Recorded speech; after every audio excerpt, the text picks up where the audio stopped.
13-ші трек. Құрбандыққа шалынатын мал туралы. Құрбандыққа барлық малды шала береді, соның ішінде көбіне еркек малды сояды.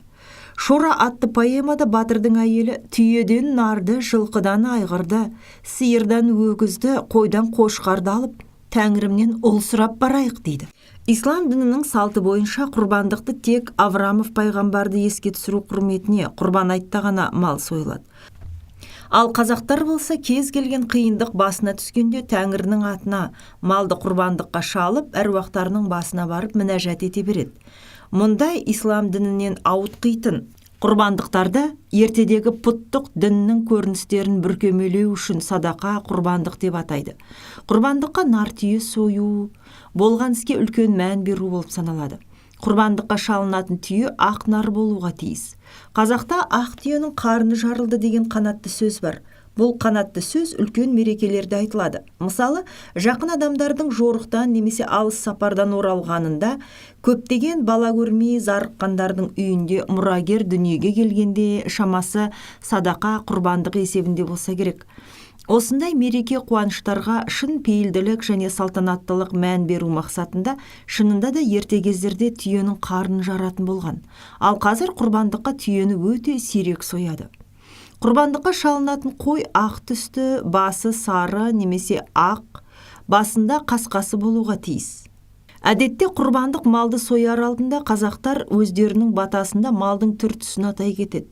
О, әруақ, аймүйіз, аша тұяқты бағыштадым, немесе жұпар, мускус иісті, бауырсақ, тілік құлақты, екі тісті арнадым деп.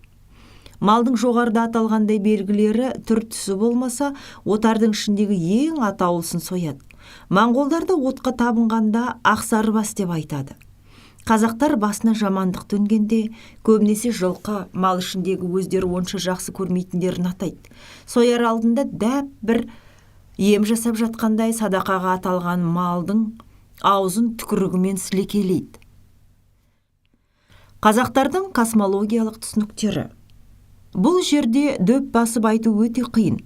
Аңыздардың бізге келіп жеткендерінің қайсысы ертеден, қандай діннің ұғымынан пайда болды, қандай сенімнің әсеріне ұшырады деген мәселенің төңірегінде қарама-қайшы әртүрлі пікірлер бар. Кейбір қазақтардың ойынша жұлдыздар асыл тастардан үйілген таулар. Олар жерден соншалықты қашықтықта нүктедей болып қана көрінеді. Қазақтар жұлдыздардың жер бетіндегі бақытқа әсер ететініне сенеді. Халық арасында көк күмбез жайлы әңгімелерде баршылық. Енді біреулердің пікірінше әрбір жұлдыз жердегі әрбір адамның жанымен сәйкестік тұтастықта. Адам өлгенде оның аспандағы жұлдызы да жерге ағып түседі. Аспаннан ағып түскен жұлдызды көрген қазақтар менің жұлдызым жоғары немесе ерін шылп еткізеді. Болып толған бақытты адамдар жұлдызы жанған деседі. Шамандық аңыздар бойынша моңғолдар жұлдыздарға арнап құрбандық шалады. Қазақтар сияқты байлық, билік, бақыт жөнінде жұлдыздарға үміт арта қарайды. Кереметтігіне сенеді. Қазақтар белгілі жұлдыздарды ғана таниды. Бірінші темірқазық, полярная звезда. Қазақ саяхатшылары түнде жолға шыққанда осы жұлдызбен бағытын анықтайды. Осы жұлдызды темірқазық деп атау себебі оның әлемінде қозғалмай бір орында тұруынан болса керек. Темірқазықтың маңында қозғалып тұратын, одан алыстап та жақындап та кетпейтін екі жұлдыз арқандаулы аттарды еске түсіреді. Сондықтан да ол екі жұлдызды екі ақ ат деп атайды. Екінші жетіқарақшы, большая медведица. Қазақтар арасында аңыз бойынша бұл жұлдыз жеті қарақшының рухы, олар өлгеннен соң жеті жұлдызға айналған.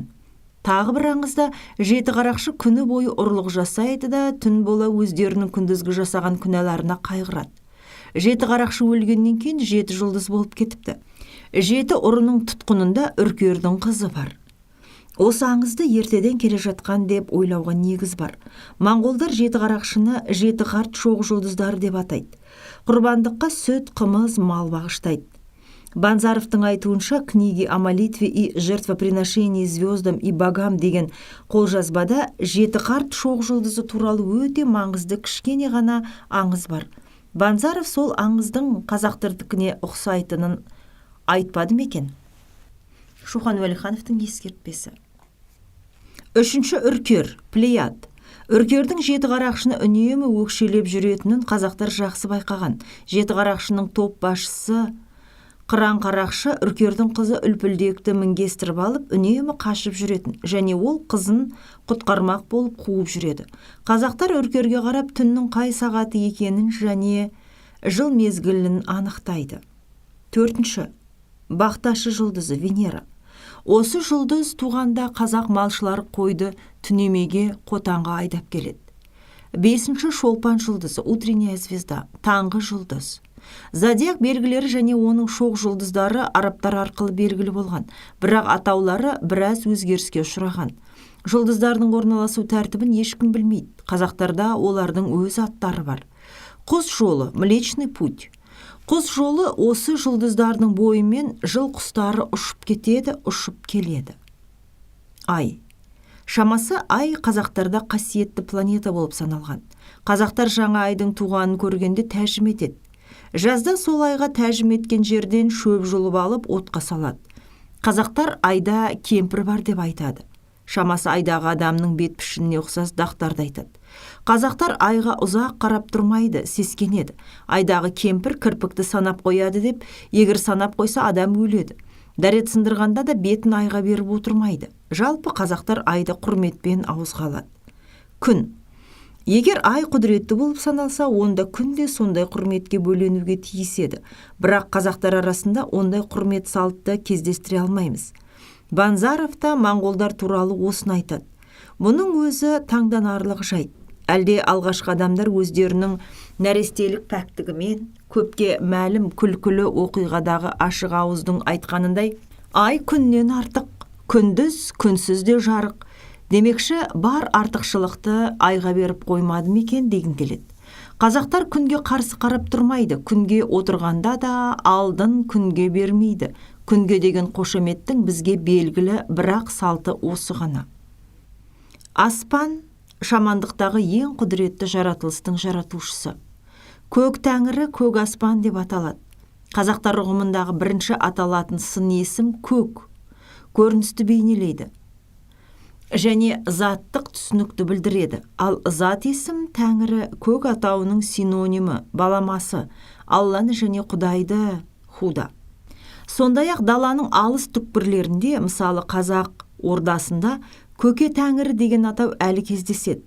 Қырғыздардағы көке тәңірі атауы құдіретті күшке тағзым ретінде немесе адам қабілетінің қалауы есебінде көтеріңкі лепте айтылады. Тәңірі сөзін Шыңғыс хан заманында мұсылмандар Алла деп, ал европалықтар Диус деп аударған. Бұл сөз шамандықта да құдіреті күшті Құдай деген мағынаға жақын. Бүгінге дейін кіші Бұхарадағы қытайлардың тән деген атағын Худа, Құдай деген парсы сөзімен аударады. Аспан өзінің құдіретті әрекеттерінде ештеңеден тәуелсіз, жақсылықта да жамандықта да көк биігінен іске асырып тұрады. Бүкіл адамзаттың амандық саулығы аспан көктің еркінде.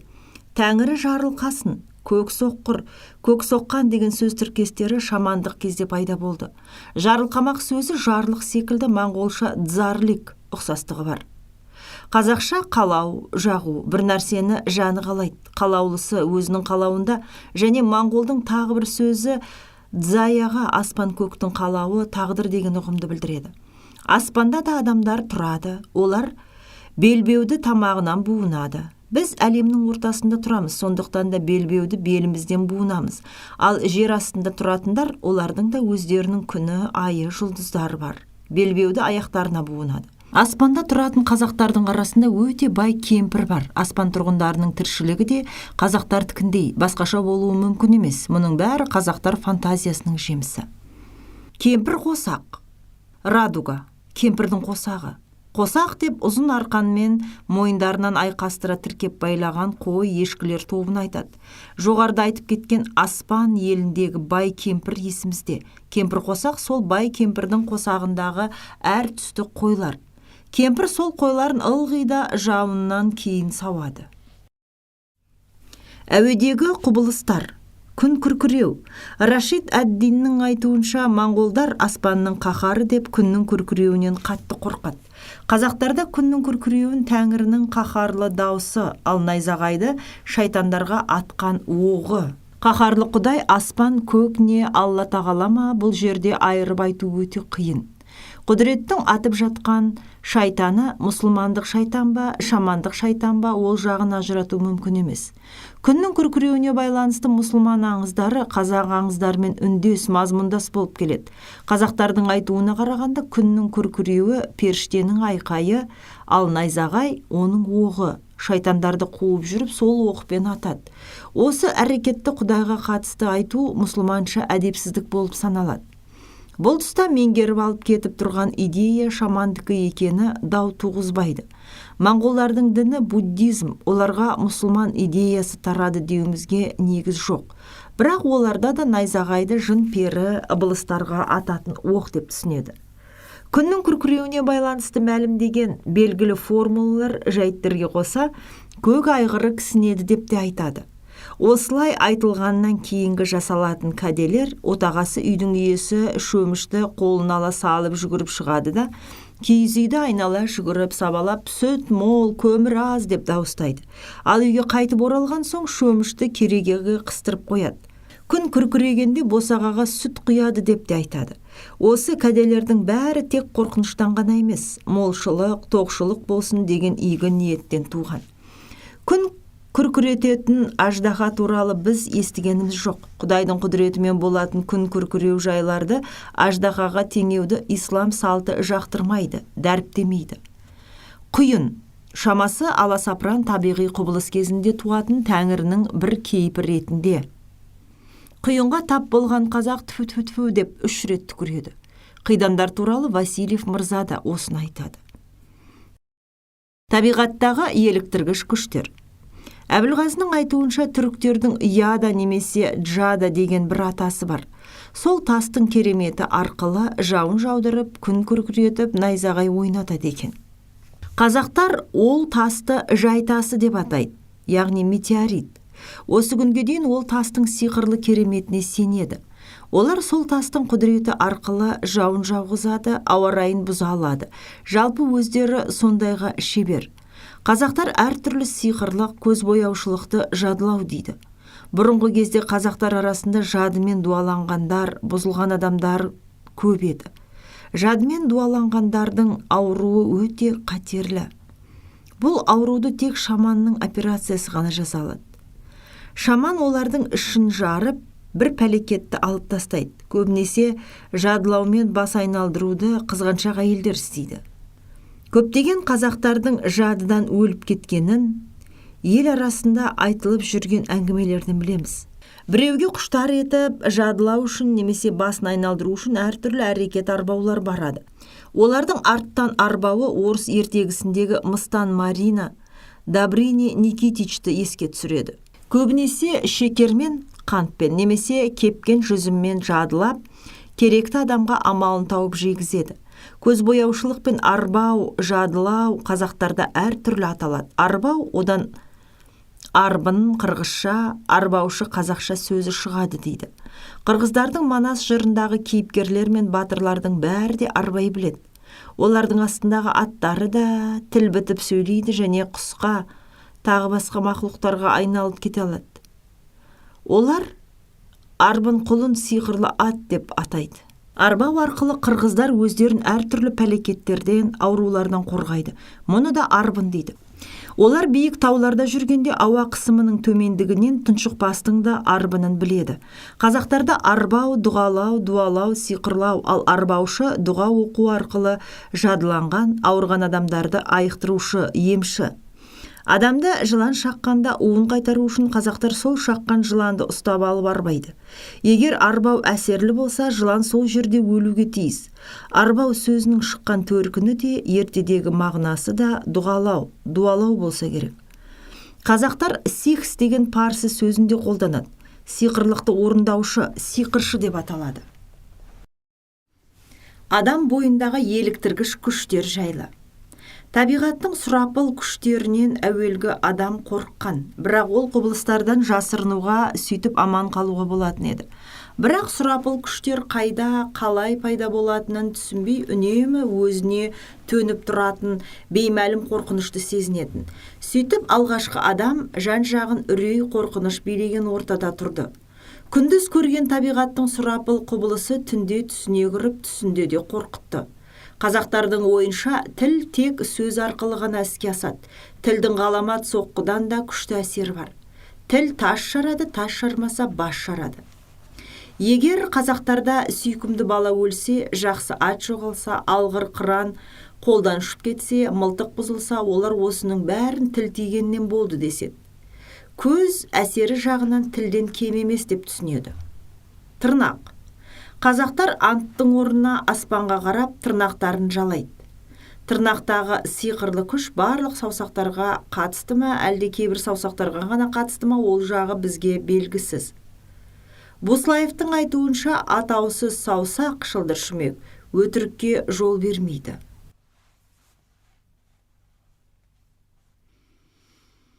Кейбір іс-әрекеттерге қатысты еліктіргіш күштер. Біреуді жер соқтыру, басын айналдыру сөздері үнді герман халықтар тайпаларының эпикалық аңыз ертегілерінде басын айналдыру сиқырлау мағынасында қолданылған. Бұл ретте олар еліктіргіш күштерді жансыз қолдың құдіретіне танған. Жансыз қолмен сиқырлау. Қазақтарда сиқырлы күш айналудың дәп өзінде, сондықтан да олар бір нәрсені немесе біреуді толық айналып шығудан қашқақтайды. Адамды айналу, оның денесіндегі бар ауру пәлекеттерді өзіне жинап алу. Сол адамның басындағы бір ауыртпалықты көтеру. Сол себепті қазақтың ең жылы сөзі айналайын болып саналады. Ал Орта Азиялық түріктерде оргулайын, айналып өтейін. Біз талай естідік. Бұрынғы кездерде сиқырлы күштерге сенетіндер мойнына белбеу сауылып, ауру баласы жатқан үйді айнала жүгіріп, саған келген пәлекет мені алсын деп, ал туыстары мен ауылдастары оның бұл қылығын тоқтатпақ болады. Қазақтар айналудың мәніне осылай сенеді. Қолға түскен құсты басынан 2-3 рет айналдырып, еркіне қоя береді. Ант. От соқсын мені. Біріншісі. Екіншісі, көк есегің болайын. Кейде олар екі дүниеде желкемнің шұқырын көрмей кетейін. Тағы да сол сияқты, о дүние мен бұ дүниеде. Үшінші, инк деші, инк деп айтшы. Бұл сөз Рашид ад-Диннің айтуынша бата беру, осы сөзбен әруақты көмекке шақырады. Қырғыздарда Майнекен болайын деген өздерінің анты бар. Біздің ойымызша Майнекен деген өзінің қырсық қыңыр іс-әрекетімен аты шыққан біреу немесе ар-намысқа тиетін адамды қорлайтын кәсіп иесінің аты. Дегенімен бұл антты басына күн түскенде көпшілік қолданады. Ырым әдет-ғұрыптың бір түрі. Шаман дінінде осы әдетті сақтау жамандықтың бетін қайтарады, ал ырымды бұзу адамға қайғы қасірет әкеледі. Бір сөзбен айтқанда, еуропалықтар осындай ырымды діндарлық, соқыр наным дейді. Ал осы салт сана шамандық сенімдегі дәстүрлі әдет-ғұрыптың құрамдас бөлігі. Ырым халықпен бірге көптеп жасап келе жатқан әдет-ғұрып болып саналады, ал аян, лепес жақсылық нышаны есебінде де жасалады. Мысалы, әйелі үнемі қыз туып, ұл көрмей жүргендер игі ниетпен ең соңғы қызына ұл туған деген ат қояды. Майгөт деп атайды, артынан ұл туса екен деп. Енді біз әдет-ғұрыпта ең көп қолданылатын ырымдармен танысамыз.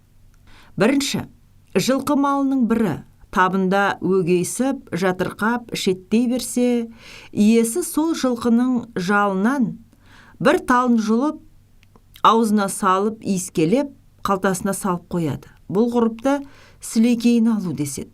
Екінші, біреуге кемтар адамға көйлегін садақаға бергенде бір түймесін не бауын алып қалады. Үшінші, 4 түлік малды сатқанда немесе сыйлағанда жылқының жүгенін, ноқтасын, түйе мен сиырдың бұйдасын, бүркіттің томағасын, иттің қарғыбауын бермей алып қалады. Орыс ертегілеріндегі сиқыршы чародейка қажет кезінде ат, ит, қыран кейпіне түсе қояды. Сол сиқыршының иесіне мені жүгеніммен, қарғыбауыммен, томағаммен сатпашы деген өтініші бар. Төртінші, тамақ шайнап үйге кіру жаман ырым, ал үйден ауызды қимылдатып тамақ шайнап шығу жақсы ырым. Досыңның асын қасыңда іш, қасыңа барарда қаны біш. Егер үй иесі біреудің тамақ шайнап үйге кіріп келе жатқанын байқаса, қайткен күнде де аузындағысын далаға түкіртеді. Қонақтар үйге кіргенде есікті үй иесі ашады, ал шығарда олай етуге есікті ашуға болмайды. Бұл ырымда қазақтың қонақжайлылығы жатыр. Кейбір қазақтардың өздеріне ғана тән ырымдары болады. Ондай адамдар жаман ырымдардың кәделерін тез біле қояды. Сондай-ақ жақсы ырымды да жақсы түсінеді. Үнемі соңғысын жасауға жібермеуге тырысады. Қазақтардың кейбіреулері бас киімін ешкімге ешқашан кидірмейді, себебі жаман ырым деп түсінеді. Қазақтар әсіресе жорық, барымта кезінде көптеген ырымдарды кәде тұтып, түс, аттан түс деген сөзді, қон, байла деген сөзді, бекіт, иір, тағы да басқа сөздердің мағынасын алмастырып, ырым жораға сәйкестендіреді. Жорық, барымта кездерінде өлең айтпайды. Саптаяқ деудің орнына жолаяқ биені айғыр деп атайды. Себебі бие мен барымтаға барса жолы болмайды. Бие қазақтардың ойынша жорыққа міну үшін емес, құлындау, сүт беру үшін қажет мал.